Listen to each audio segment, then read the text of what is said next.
大家好，我是eStar星辰。 안녕하세요. 템페스트에서 지원가를 맡고 있는 하이드라고 합니다. 经过这2天的比赛，我感觉我们还是挺不错的吧，状态。 지금 팀원들 전부 다 그냥 그럭저럭 괜찮은 컨디션인 것 같아요. 他们是这次来的3个韩国队里面算就稍微弱一点点吧，但是我们尽力赢下他们吧。 이스타는 지금 중국에서 굉장히 잘하는 팀이라고 생각하고 세계권에서도 충분히 잘하는 팀이라고 생각합니다.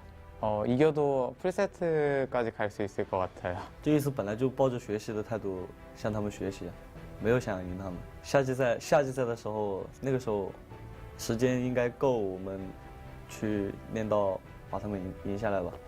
스크림 때는 이제 저희가 많이 졌는데 대회 때는 더 다른 모습으로 오도록 하겠습니다.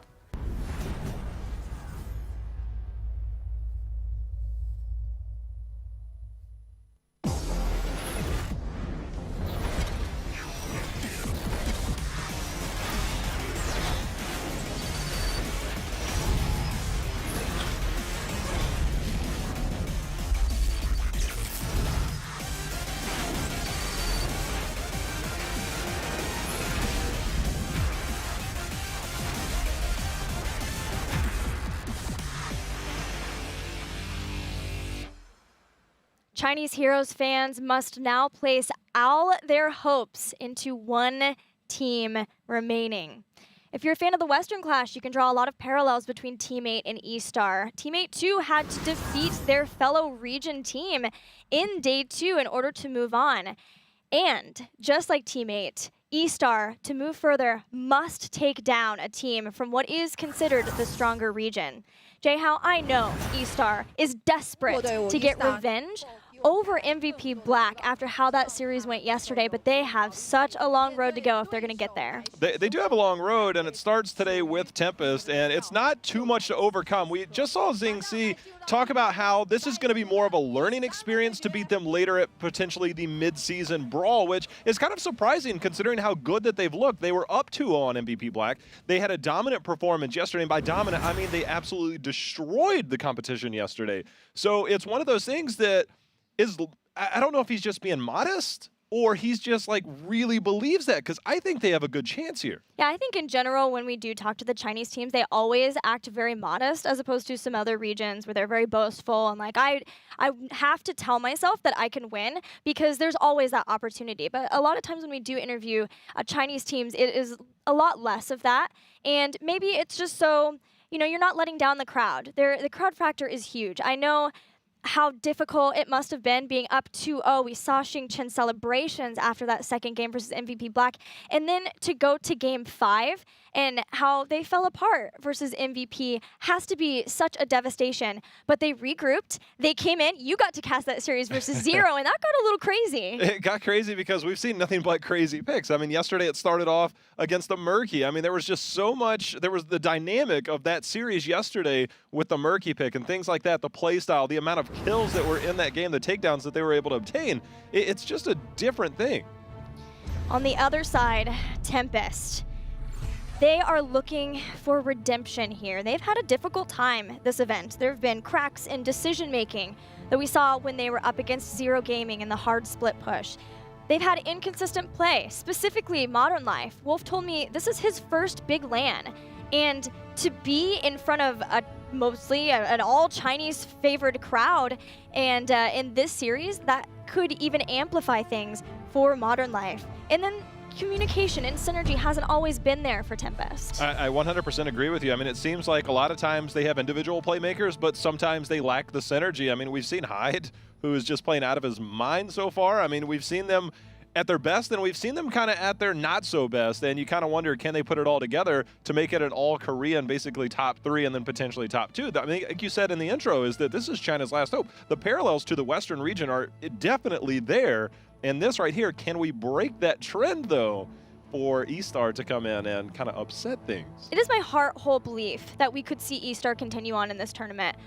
I even think that maybe it is the best chance they've ever had at being able to win a tournament where Korean teams are there. And I know that people will say, no, they were so much stronger when Xiaoti and Naicha were on the team, but on the other side, when they were up against MVP Black, that's when MVP Black were on a near 50-game win streak. So I do think that eStar has the capabilities, the synergy. This roster has been together. They are making plays. Xingqian is a monster, but what they need to do is they have to clean up drafting. We saw how important things like Tyrael, Zeratul were in the last series, L5 versus MVP Black. Now eStar, if they're going to bring in these crazy picks, the Chen that we saw, right? They need to have a backup plan should the surprise factor not be enough. China has brought their own meta here, and they don't care what anybody else is doing. I think that they definitely need to shore up some of those aspects. You know, we've seen a lot of Zagara out of the Chinese teams. And again, you know, we talk about the crazy games that they had against MVP Black, but if we look at the first 2 wins, it was with an Illidan and a Valera in those first 2 games. So they're not incapable of making it work, but in terms of the efficiency and the maybe easier part, they're giving themselves a challenge, perhaps. It will be a challenge. Even Tempest, the weaker of the 3 Korean teams here, will still be a challenge for eStar. Every step has to be meticulously planned, and it starts here with draft. Game number 1 on Infernal Shrines. Tempest will have first pick. They ban ETC. When we see this before, eStar or whatever team generally bans Tassadar and then a Zarya first pickup. Yeah, and when you look at the Zarya pickup, that was actually what they used on this Battleground before when they did face MVP, which they won that game with that Illidan Lunara comp, which was something that we didn't quite expect. So if we go down that route again, it's something that's tried and true, else they might try and see something a little bit more standard. We've kind of seen, although Vala, which means Tassadar will make it through, but we've been seeing the resurgence of Tychus the last day and a half, which is a little bit surprising. This is one of his better Battlegrounds as well. It is. That has been something that MVP Black have still placed a lot of faith in, and it hasn't made them doubt it ever. In a Vala ban, I'm wondering if eStar wanted to make sure they could get either Tyrael or Tassadar, and they in fact get Tyrael Zarya. These 2 picks together are what let eStar get such a strong start versus MVP Black. Well, when you have Tassadar, it opens up the possibility of that Illidan. You know, obviously Zarya is kind of that fallback option. We know what Tassadar does. He shields. You can get that beneficial heal, but Illidan has his own self-heal. But with that added shield allows him to go in a little bit more aggressive. And yesterday, X went all the way in all the time. Savage was just going in, and it was just a display of aggression, non-stop aggression on the heroes that he was playing yesterday. Yeah, we'll wait and see what hero Savage will play. There's a lot of options, as well as Xingqian. You know, you look at the Vala ban and you say, but wait, that's what Xingqian has been playing so much here for eStar in this tournament. But I think he has other heroes up his sleeve, and Greymane is one that immediately comes to mind in seeing Tyrael, but we even saw some stellar Li-Ming play yesterday versus Zero. Yeah, I think Greymane will be one of the more heavily contested heroes on this Battleground. He's able to use that cocktail, or he's able to go in with that fight. We've already seen it a lot throughout the past year. When you have that Tyrael there, it gives you that sanctification, that added protection. You also have Zarya that's going to be able to apply that shield for you, and so you have these available options to be aggressive on a Greymane. So we'll see if that actually gets banned out or gets let through, and if it does get let through, I wonder if eStar might have that in mind. Well, especially because the one time that Tempest played this Battleground earlier this tournament, they did still want to get Greymane and pair that up with Medivh shielding. Now, they don't need it this time. They've got Tassadar shielding too, but if that's taken away, that really could hurt the plans that Tempest had in mind. But Tempest still, maybe Ragnaros, they also played him here. It would help with the defense versus Punishers, or even as we've seen them be able to pick up Punishers using Molten Core. Well, Tychus was the ban, and Illidan there, again, I think I was speaking on the other side. Illidan on the side of eStar was the team that was playing that with X there, and with Zarya there. There's the Greymane to be able to go in, and that is a heavy front line when you get into that Worgen form into Ragnaros. A little bit surprising, the Ragnaros, but this is a very heavy melee comp. I don't think we've seen eStar prioritize Ragnaros very much. A couple of times, Battlefield of Eternity, Sky Temple 2 versus MVP Black. But to me, that feels like a deny a little bit from Tempest. We know that eStar does look into their opponents a lot. We saw even from their very first series versus Team Face Check. Well, generally, we expect to see something along the lines of an auto-attack hero when you have Tassadar available to you. We've seen Raynor a little bit. I'm not saying that might be the case, but with Tychus, you have that as the backup, especially with Vala not there as well. So you have options available to you.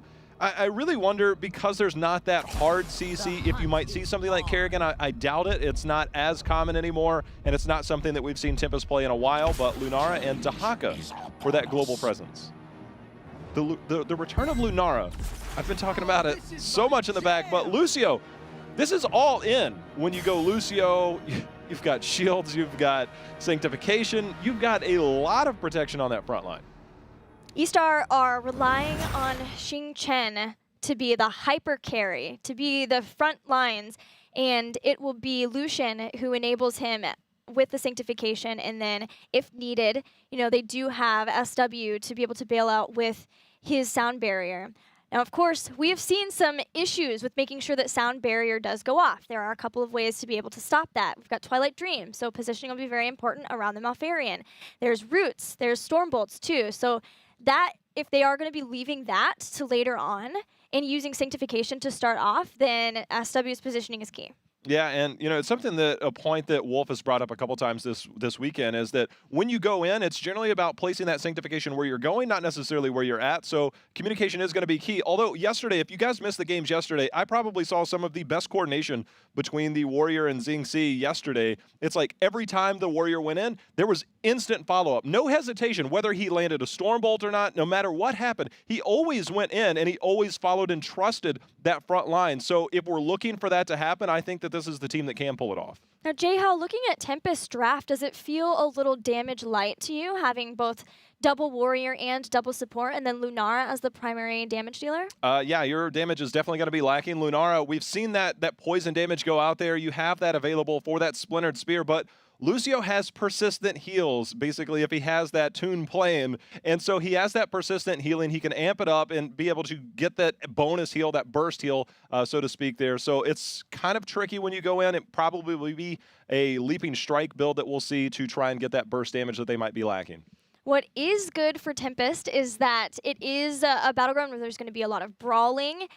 Something that we know that eStar likes too, though, but Tempest at least can hope and look for their synergy and their coordination in those team fights to try to carry them through. But for me, I would favor the draft of eStar here. I like what they're going with. It is going to be difficult, but we are going to see Xingxi on that Greyman, as you talked about, H, which is Lucian. He's going to be on Tyrael X, and he is going to be on Ragnaros, SW on Lucio, Tiger on Zarya. Sometimes that positioning on Zarya is key. So important is this match for these teams. This is it. No extra lifeline. No extra lifeline at all in any of our remaining matches.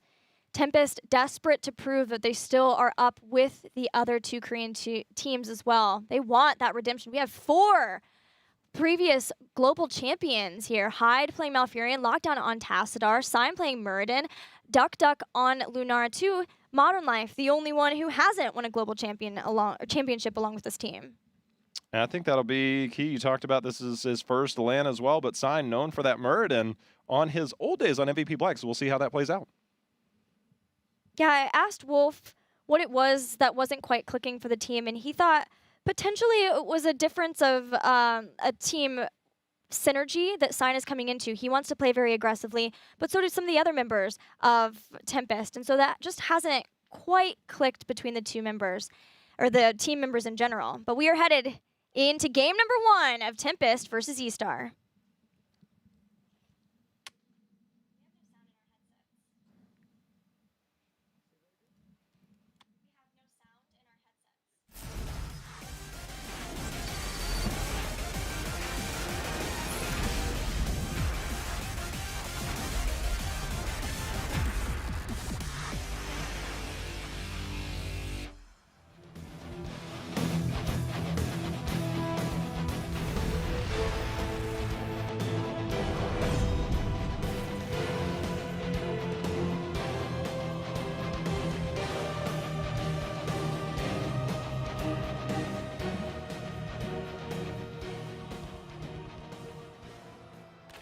Infernal Shrines, a battleground that heavily favored eStar versus MVP Black. It was, I believe, their game number 1 that they were able to take out Black on. Yeah, that was definitely the one. And, you know, you have this all-in comp, and if you can make it in, make it out, you always have that fallback option of Ragnaros on this battleground. That's one thing I like about eStar's draft in particular. But, Gilly, it is win or go home at this point for these teams on the final day here.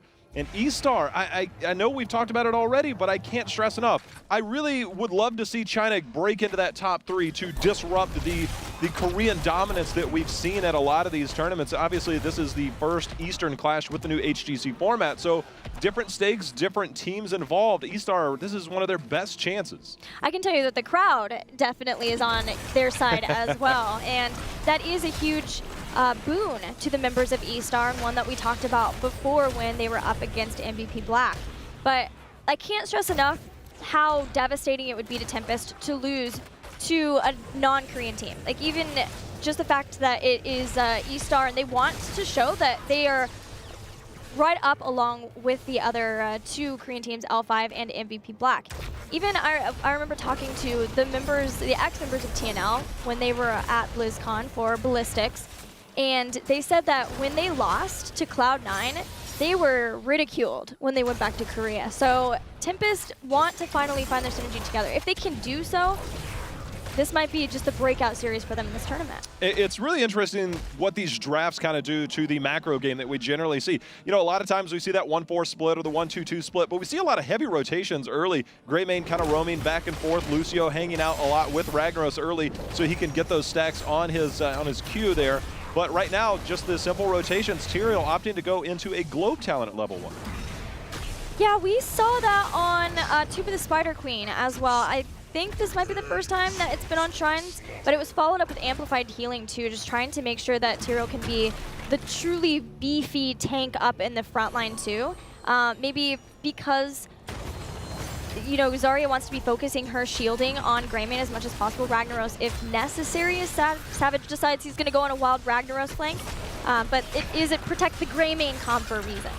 The wild Ragnaros flank. We're going to have to keep an eye out for that one. It sounds like the great hunt, but level 4 picked up here for Tempest. But an early start on the Skeletal Defenders for eStar. They rotated back out and have level 4. Look for them to re-engage. They might Molten Core.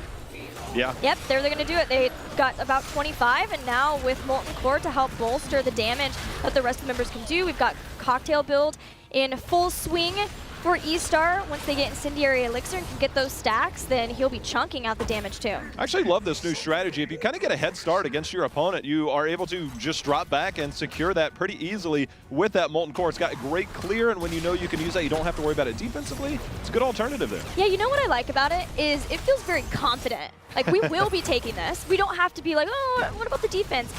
May not always work out for them, but I love seeing that confidence from the team. Yeah, you don't get a whole lot of value out of this first push. Dahaka was in that top lane, so you just basically rotate out, get a little bit of value. You don't really take, actually didn't take down any structures there. Good bait over by Tempest. So, you know, the early game, you'll play this out passively, but the dominance could be established a little bit, but there's not really a whole lot given away there. But eStar and Tempest, pretty even so far here in the early game. So the concern for me, hold that thought, we're trying to stop Sign from being able to jump onto the point. Lucian's trying to get in here to help zone the rest of Tempest away. It's only Sign who's been backed out, but Xing Chen, caught by Roots, disengages away. Now Modern Life comes in. First blood on Lucio. Yeah, I was wondering, we saw the invade there. It was a little bit aggressive, and you kind of wondered, would we have that damage? And indeed we do, as First Blood was picked up there by Tempest. Xingxi is going to try and clear out that camp that was stolen from them, and Tempest starting to rotate over and really take control of this battleground. Gonna get even more mercenary camps, trying to put some pressure on, get a little bit of an experience advantage wherever they possibly can. But eStar were quick to go back out into their lanes. Savage is heading back though. We'll see if anybody makes a rotation up to try to go against that Dahaka, or if Savage is gonna move back up. Looks like Savage will just move back up. So yeah, that one kill is giving Tempest a lead a little bit in mercenary camps, starting to throw some damage down, throw some spears onto some towers, but not a huge snowball just yet. You know, the one thing I actually really like is that with the first shrine being at the bottom, the next one's going to be at the top or the middle. Not necessarily prioritizing that camp at the top right. Yes, you can get a little bit of value out of it, but when it's in that one of those two lanes, it's a pretty quick cleanup. So putting that aggression to the bottom lane, trying to get that structure damage in, starting to build your lead, I actually really like that on the side of Tempest. eStar may be fearful once again of another invade, sent a lot of members up to this top camp. So forfeited down in the bottom lane and the shrine in the mid. They're going to send Lucio back down to soak what he can there. Tempest still with a slight experience advantage, but nothing that eStar can't fight over this Shrine because of. Yeah, without Lucio, you kind of wonder, hey, you don't have your support there, but you have Zarya with those backup shieldings. Tyrael has some shielding of his own. Ragnaros can heal himself. You don't necessarily miss Lucio as much as you would with another support or with another team composition. Okay, so once again, Splintered Spear is the level 7 choice for Lunara. Where we have seen this before is that she takes Splintered Spear, and then in general, there is some hero who is able to join in and get the kills off of the poison damage that she puts out. Her job is to just weaken health bars as much as she can. That's why we saw a general pairing of Lunara and Illidan. Illidan can go in, get those kills, and dive out, sweeping strike out, whatever he needs to do. There's not so much here. There is Dahaka. He can try to brush stock in over there. He's got his Dark Swarm. And then with a double health bar, lots of essence, maybe just be able to sustain through whatever damage he takes on the move out. But this iteration is different, so we'll be watching to see how Tempest can handle those teamfights, if they can make sure to get the kills, because as we've mentioned before, with Lucio, as he scales into the late game with his area healing, and Tyrael and Zarya shielding, there is a lot of support. I really like this. You might think it's a little bit of overcommitment. Why are they rotating down? They're obtaining 10, or at least getting close to 10, because their opponent is very close. They knew that the Punisher was already going to be given away, so with that Punisher, you have Molten Core to fall back on. Now you have 10 as a defensive tool available to you, so you're not necessarily giving up a lot. Again, a lot of these teams kind of play towards that stalemate. If you don't give that advantage, you have things available to you. As you can see, that Punisher halfway down and Molten Core just now going down. So not a huge, tremendous value, but level 10 is available to them if they need it. If Tempest stays here, we may see eStar try to start the fight. Tiger's filling up his energy bar, but Tempest back off in the nick of time. eStar are going to play the safe game for now. Heroic abilities for either side. An interesting choice to see Lunara get Thornwood Vine over Leaping Strike. So wanting to make sure that she can have this constant poking ability. Through that, her Splintered Spear, we may see the range at 16. It'll depend, but just making sure that she can always be throwing out that poison damage. Oh, X in a bad spot here. Twilight Dream has used Ragnaros, goes down as he melts in. And, you know, that is a good point. I wonder if they saw the earlier game, because Lunara went up against a Tyrael, and every time Sanctification went down, it's like, wait a minute, I jumped over, I didn't really do anything, now I'm in a bad spot. So yeah, it's a very safe approach, not necessarily the burst damage that we would generally see, so we'll keep an eye on that as it goes on. Well, so far things are working out for Tempest, largely because they keep finding members of eStar out of position. They keep finding these picks here and there. They use Twilight Dream, it guarantees them a kill, and as long as they can keep taking one person down here and there, it gives them a man advantage so that they can push lanes and keep the pressure on, start to take down some of the towers, get experience, and then if they can have a level lead going into Shrines every time, then eStar can't go in and get this earlier start using Molten Core, so it's throwing a wrench into eStar's plans here in the early game. The other thing is it might ward them away from trying to go in for that engage. They have a full engage composition. Tyrael with Sanctification, you have Greymane available to you. You have Ragnaros, if you can get that lockdown in one of those chokes with Expulsion Zone, things can look really good, but it's very difficult to engage into 13. Maybe Lunara will end up going greater spell shield at 13, thus keeping her a little bit safer from something like Sulfura Smash in case she gets caught out. So, you know, there's a lot that goes into the play around those talent tier advantages, and right now Tempest almost at 13. Oh, but you know who's almost in trouble? That's going to be Modern Life. Sulfura Smash doesn't connect. Modern Life uses everything at his disposal, but Dahaka take it out just as the Shrine about to spawn. And that was tough, though. His adaptation was so close to going off. He would have been back at full health. Yeah. But good burst damage there allowed them to secure that kill. Go for the throat was used in there as well. But now they're going to be able to rotate down. They should be able to take advantage of this. They don't necessarily need 13 to engage 5v4. Let's see if they can force that off. But Thornwoods has that range to it. Maybe they can get a little bit of poke damage in. Yeah, the Skeletal Defender count is on Tempest's side. So eStar can't hope to just continue to poke. They have to try to get some picks, some kills here. They're going to use Molten Core, which is one less man on the point. I don't know if they can get this in time, but they are sure going to try, J-How. Yeah, they're definitely going to try, and if they don't get it, now they don't have Molten Core for the defense, so they'll lose that fort at the bottom most likely. You know, we saw him try to clear the minion wave to get that experience for 13. They didn't get it, and it looks like Tempest will pick up this Punisher.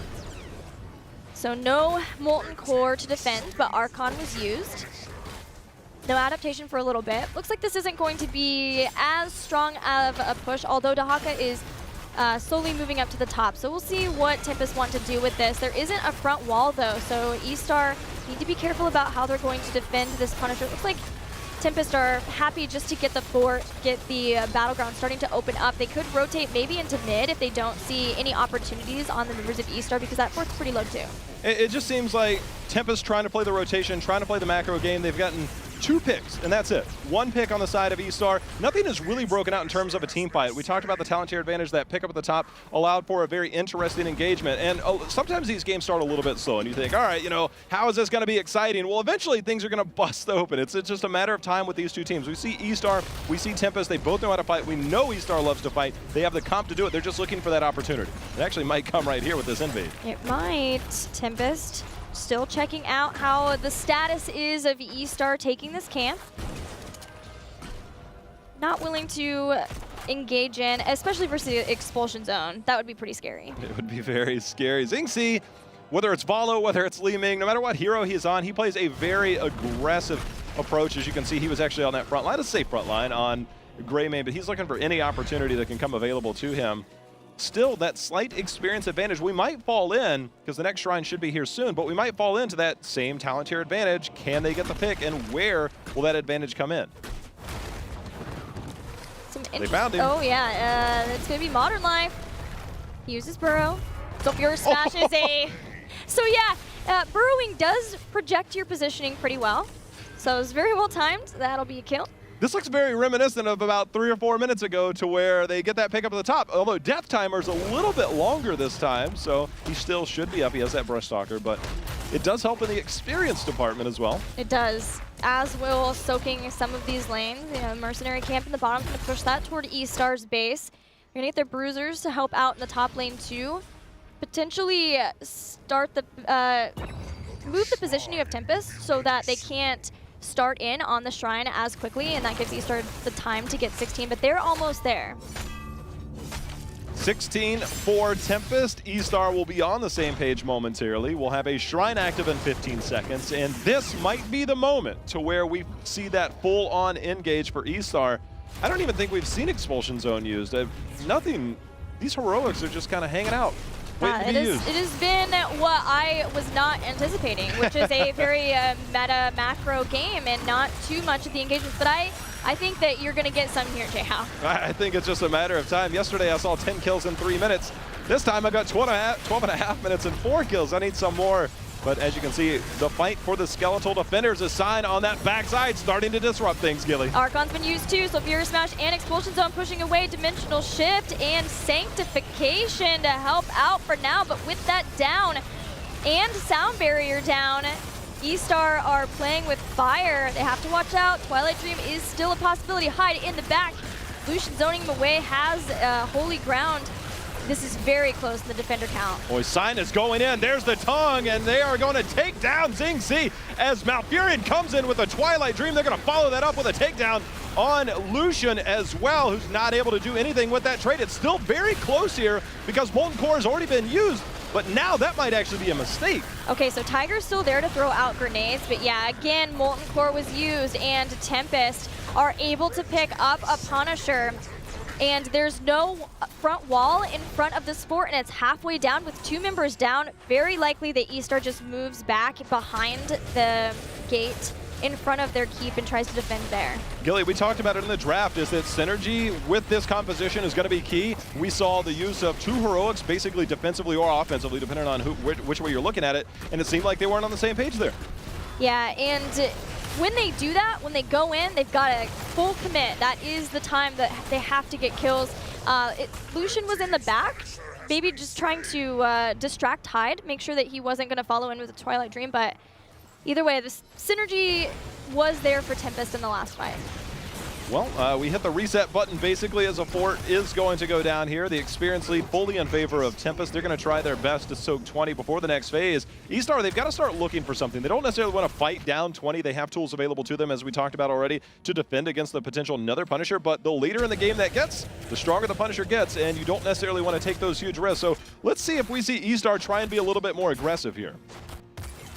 Yeah, they're running out of time to get the fight that they would like. They definitely don't want to have to fight down the 20 tier, but they've kept all of their keeps alive. The bad news is all of the forts are still alive for Tempest, but that could be cleaned up really fast if they could win a very decisive team fight. I'm just waiting for eStar to pull the trigger. I mean, they've got so much hard engage available to them, and they're just not on the same page in that last team fight. That's really the best opportunity they've had so far, and they're not creating opportunities. We saw them get a couple of picks onto Haka. That's basically been it. They found him out as a solo laner. But when it comes to this team fight, it just seems like they're willing to play around the shrines, but without fully committing to the fight. I don't know if it's just they're playing passively because it's Tempest, the familiarity isn't necessarily there, but eStar has to do something, and they have to do it soon. Yeah, the anticipation for eStar to go ham, go right into the fights. We've been waiting for it for a long time. Now they have Executioner, they have Giant Scorcher, which is the big damage spike for Ragnaros, and Holy Ground is really important. And this is the point where eStar starts to ramp up in terms of their survivability. They've got Rejuvenescencia, they have a Gain Train too for the double shielding. So they're only getting stronger, but they need to, you're right, it's time. What you're seeing there is Ragnaros. He doesn't want to clear that minion wave. You clear that minion wave, you send minions to your opponent who's close to 20, and you give them the experience that they're looking for. So just kind of sitting there passively, letting that come to them and letting the minions kind of take place. He gets the experience, his opponents don't, and now he's going to clear that up as the Shaman camp has reached the keep wall. Once again, Tempest will get the jump thanks to their advantage in levels. A full level lead still for them and very, very close to Storm Talons. It gives a little bit of time for eStar, maybe try to take down some of these forts here, open up the battleground as much as they can, and get that badly needed experience for the team. Yeah, you know, there's very few heroes that you can really do this with. When you have Ragnaros, you can basically have that fail-safe of, if we give this up, then we just go down, we soak experience, then we have good defense. The problem is that your team will recognize this and they will instantly push in, take your keep wall, which means this Punisher will now get more value. You're not at 20. The keep likely will go down depending on how aggressive they go, but Molten Core, we'll see if that can hold. That Moonburn value for Hyde coming in. The solo clear Malfurion on the Shrine. And 3 members pushed down the gate. Again, there is no gate to bait over the Punisher, and that is always when the scary defense comes in for eStar. They don't have 20 yet. They don't have a global to try to split soak. Meanwhile, Tempest will use Dahaka to push in that bottom lane for as long as they can before he brush stalks in. This is a scary moment for eStar. Yes, you have Molten Core. Yes, you can defend. But if you give up a pick or two, you could likely be losing that game. That Shaman can't make it go in. There you can see the Punisher has been baited over. It's still trying to focus. If you can get it over to the middle keep, then you have a great defense. Molten Core already down here, Gil. Molten Core was down. Still has Sulfurous Smash if he wants to go in and follow up.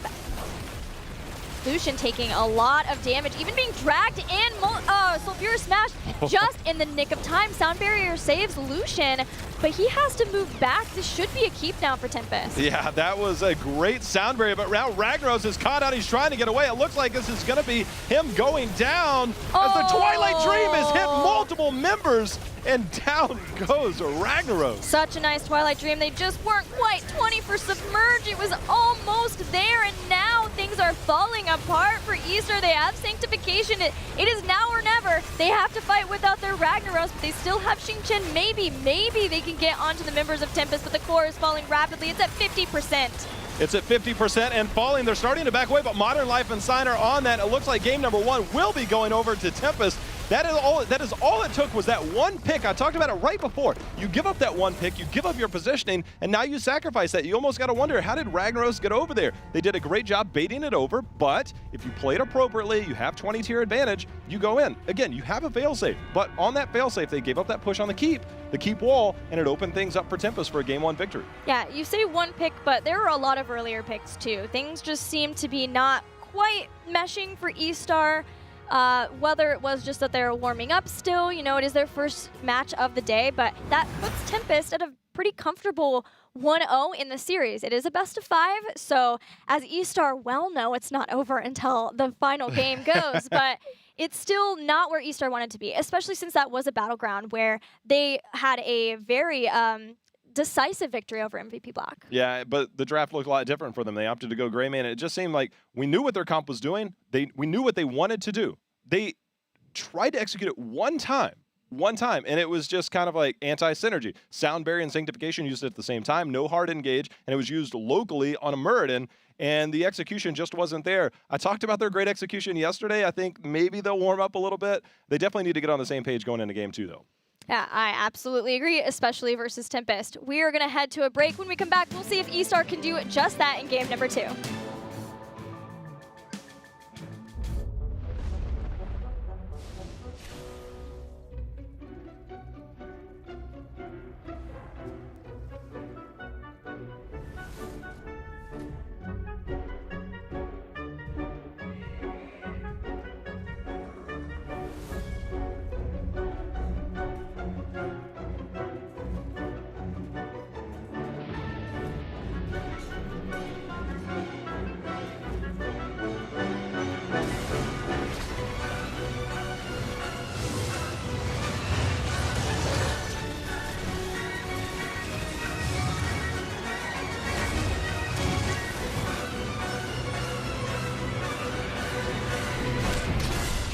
heroes of the storm. Prepare for Heroes Brawl, the new game mode that breaks all the rules. Rated T13.